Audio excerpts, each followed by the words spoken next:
Sadly, it's something many of us have had to deal with, going through the belongings of a loved one who's passed away. But what one man found didn't conjure sadness, as it was a buried treasure. So meaningful, he packed it up and drove it here from Sacramento just to share it. News specialist Andrew Adams teamed up with photojournalist Ray Boone for this story until 5.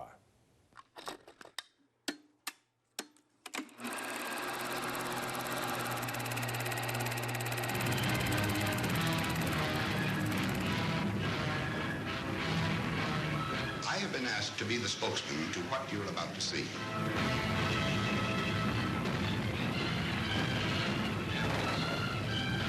Of course, to tell the whole story would take years, but the theme would be the same. Teamwork wins wars.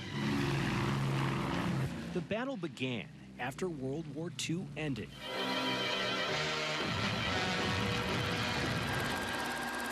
On grainy newsreels and in fading memories.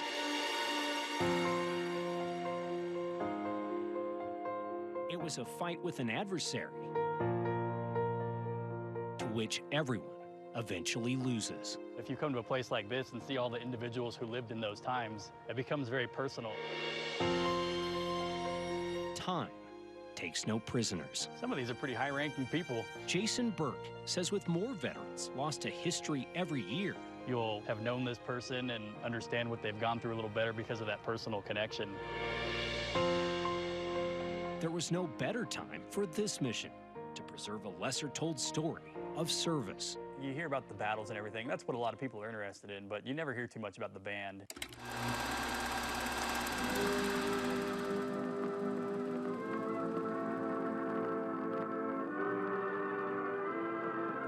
They're the 746 Far East Air Force Band, and it's a frontline band unit who played shows for soldiers at the front, maybe a couple miles back.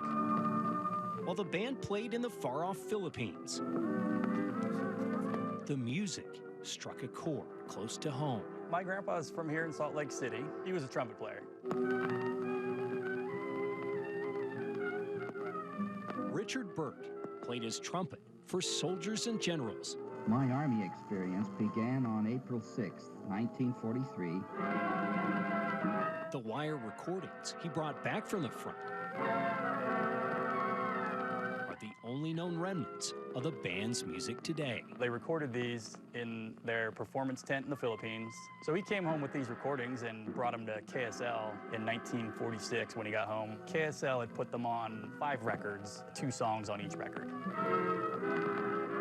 Thought to have been lost forever in the 1980s, the records resurfaced after Burt passed in 2016. I was personally surprised to see them and pretty excited at the same time. The rest is music.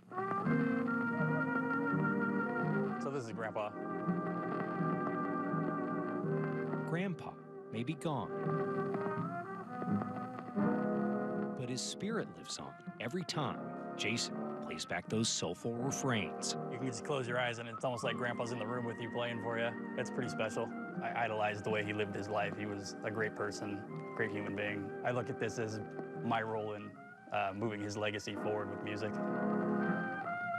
The music is now the mission. We're gonna modernize these records. We're gonna digitalize them. With a producer signed on to help restore the tunes, the objective is clear. Getting this band from World War II to be a platinum-selling artist. The ambition is bold, but no bolder than those soldiers long ago. We were welded together by fighting for one great cause. By gun and by trumpet. Together, they sounded American victory. We in the field pray that that spirit of comradeship will persist forever. Andrew Adams, KSL 5 News.